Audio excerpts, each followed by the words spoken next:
Chapter 61. Kara. My pulse is pounding in my head in intense bursts that nearly threaten to blind me.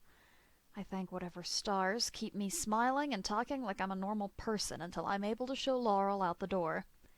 I don't remember what I've said to her. The entire time we've spent together is one big blur in my head, and even afterwards the hours blend together as I dive back into my research. I go back to testing the prototype compounds, tending the blighted soil, and desperately hoping that there is something in my past research that I overlooked. There's no miracle compound, no matter how much I hoped that I had simply missed something in my research. I hadn't expected Laurel to bring the news that the reports were starting to go public with the blight problem in Puaj. For some reason, I expected to have more time. I feel like bashing my head against my desk, but it's almost more frustrating knowing that it's not going to help. There's no sense of day and night in my workshop, but that was almost by design. There's no disruptive light letting me know about my unhealthy working habits. Unfortunately, there is still one other thing in this house that seems intent on reminding me of the time of day. Blue comes down to check on me a couple of times throughout the day. Where I would normally enjoy his interruptions, his presence grates on me more than it helps. He doesn't have the alchemical knowledge to be helpful with these experiments. More than anything, he's getting in the way, and I can't afford any more setbacks. Not setbacks, just your own incompetence. You didn't work hard enough to fix this problem. You were off playing around while people were dying. The longer I'm at it, the more frustrated I become. Poring over my results doesn't provide me with answers, and the soil samples that I had already tampered with are just as dead as they came to me. I can't even make worms, and plagueheads take to it. The only solution I've been able to come up with is a 3-to-1 mixing of fertile soil to blighted soil. It's the only thing that changes the composition drastically enough to allow growth, but it's not a feasible solution. There's a pain between my eyes as I try not to think about how long it took to get such few results.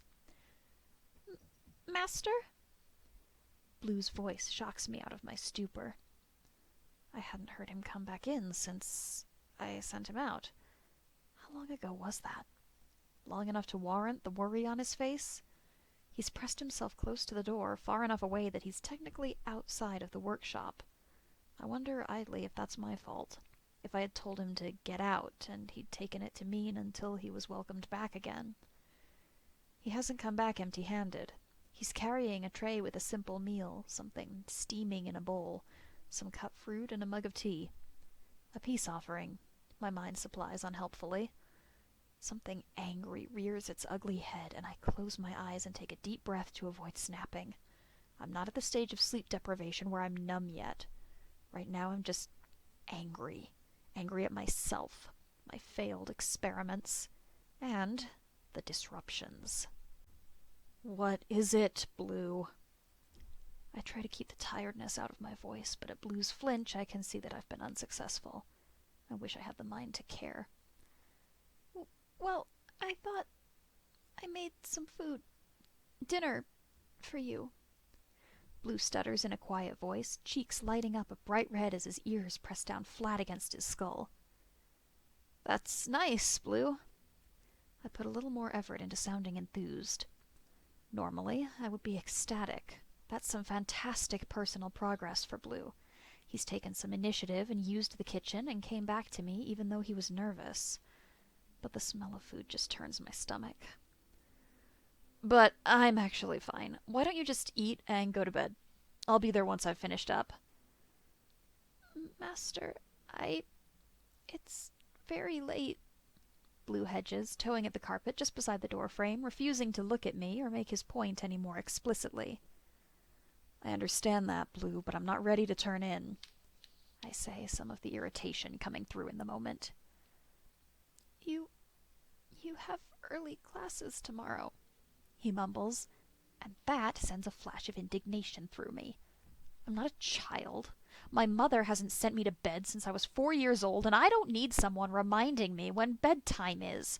Not when there's so much on the line. Not when I've failed so many people already, taking so much time indulging myself. Blue. My voice is quiet, but no less cold, and though I try, there is no way to make my tone warmer as I continue. I am an adult, and I can choose when to go to bed. I don't need you to tell me when it's time to come or go. All right? Blue looks for a second like he's going to object, but whatever objection he has gets swallowed as he bows his head and turns to leave. I close my eyes and count until I can think over my own thundering pulse. I shouldn't have done that. I shouldn't have gotten mad or let myself respond like that. But as much as I allow myself regret, I don't let myself chase after him. If I leave now, I know that he'll be able to convince me to go to bed, leave my work, and just cuddle with him until we're nothing but tangled limbs. He'd make it easy, and that's not something I deserve. I have to stay here. I say it in my mind like a mantra. I have to finish my work. Morning comes eventually. Even in my addled state, I recognize that. I didn't sleep. Just entered a sort of fugue state where work continued and my brain tried to record as much as it could. The little bits and pieces come together to form an odd and half-realized picture that I still don't understand. When I go to leave my workshop, I'm stopped at the door by the little tray of food that Blue had made and apparently left out for me to take in my own time last night. The reminder of what I've done comes back to me, and I can't stop the grimace that my face settles into. He didn't deserve what I said, and unlike others, harsh words do wound him quite a bit. I sigh and let my head rest against the doorframe for a moment, letting my eyes fall blessedly closed. I'll just have to make it up to him. Somehow. I don't know exactly how I'm going to do such a thing, but for right now, breakfast seems like a nice start. Without actually sleeping through the night, it's easy to be up at ungodly hours and make breakfast as the sun comes up. The thought of food is still making me sick. Or rather, the thought of eating when my brother's troops in Puaj are at the limits of their rations is nauseating on a level that I can't handle. I shove an apple in my bag and hope that I'll get hungry enough in the day that I'll be able to ignore everything else. Blue comes down in his own time, and I give him the plate of food I've made.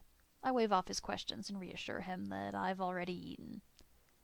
He's quiet, and almost sullen as he picks at his food with less gusto than I'd imagined he would have. He's probably still angry with me. I've treated him badly, and he certainly didn't deserve that.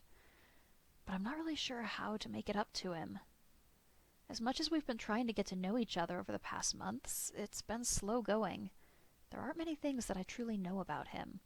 I know that his list of personal likes is drastically shorter than his list of dislikes, but he also believes that it isn't his place to share those categories. All the bits and pieces that I've gotten out of him practically required a crowbar. I move over to the counter and run a cloth over it, pretending that I'm cleaning while I take a look at my familiar. He's hunching in on himself and taking delicate little bites of his food that suggest he's more nervous than hungry. I'm not unfamiliar with this. He hasn't been like this since I first got him, but it isn't entirely new, just more pronounced. He's been doing this for the past week, ever since... Stars. Ever since the casting. Stars, I had been so focused on trying to heal his wounds, I hadn't even thought about how badly that would mess with him mentally. As unstable as his body's been, I can't imagine how nervous the whole incident must have made him, especially after the meeting with Professor Berg.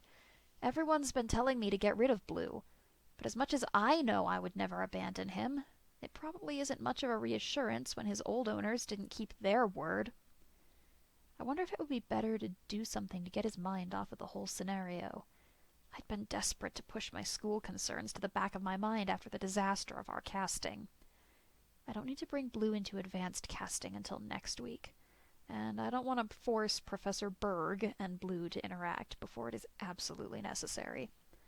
I'll have to check the care and keeping syllabus to see if there's anything that class will need Blue for, but the longer I can keep them apart, the safer I feel. I don't have a solution for the greater problem, Blue's sensitivity and inherent weakness to the strain of casting. But for the moment, I'll settle for making him feel safe again. Blue? His head shoots up, his whole body tense despite the gentle tone I'm using. You ready to head out? He nods, pressing his lips together in a tense line and sliding the bag that I've lent him over his shoulder. We walk in near silence. Just the birds and the light noises of others awake in this early morning surround us. It leaves me plenty of time to think and fend off a headache. I don't know what to do. My immediate impulse is to do something fun, something he could interpret as a reward for his performance, even if it's a week late. I wonder what he would like. My mind flashes through the small list of things that he's seemed to like, or at least respond well to. Maybe he'd like a new plushie? Blue's kept the little cat toy close, like it's something precious, and more than once I've caught him absently stroking the soft fabric. Would a new one be well received? Maybe some pastries? He liked the cookies that I'd given him. Maybe now's the time to introduce him to puff pastry. As I debate ways to repair the rift that has come between us, the school comes into view. I wonder what Blue does in the care center. Blue's got friends, I know, but not all of their masters have the same schedule, so there are stretches of time that leave him alone. I can't imagine that the children's toys that lay scattered around the carpeted interior are very engaging.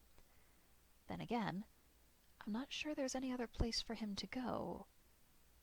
At least, not without permission. I let myself bask in the minor success of the moment. I had promised Blue a space to practice and dance back when we started up his schooling, but to be honest, I had mostly forgotten about it. There's a gymnasium on the grounds of the school. It's mostly used for transmutation experiments or testing summonings, but there are plenty of smaller rooms. It was built as a proper gym, so there should be a room suitable for his purposes. There's a surprising amount of paperwork required to get Blue a card that gives him permission to sign himself out of the care center. But it's entirely worth it to see the look of surprise and awe that stretches over Blue's face when I present him the shiny new card. You just have to keep that on you, and you can sign yourself out of the care center whenever you want. There's a gym area over past the graduates building, and there should be more than enough space for you if you want to go out and stretch your legs. I smile down at him, explaining the limits of his new access card, though it does seem like Blue is more than a little preoccupied. Blue's holding the card in a nearly white-knuckled grip. I thought he'd be a little more excited about this, but all he does is make a poor attempt to fake a smile. He stutters out thanks, but there's something very wrong about his tone, like he's only barely keeping it together. I want to pull him into my arms, but I don't want to break whatever tenuous bit of control he seems to have over himself. I settle for ruffling his hair just a bit, leaning into the contact despite his flinch. Obviously, the casting has left a bit of a mess between us, and it is entirely my fault that I didn't address that. But it's nothing that can't be taken care of. We just have to learn to trust each other. And I need to get to work on some solutions.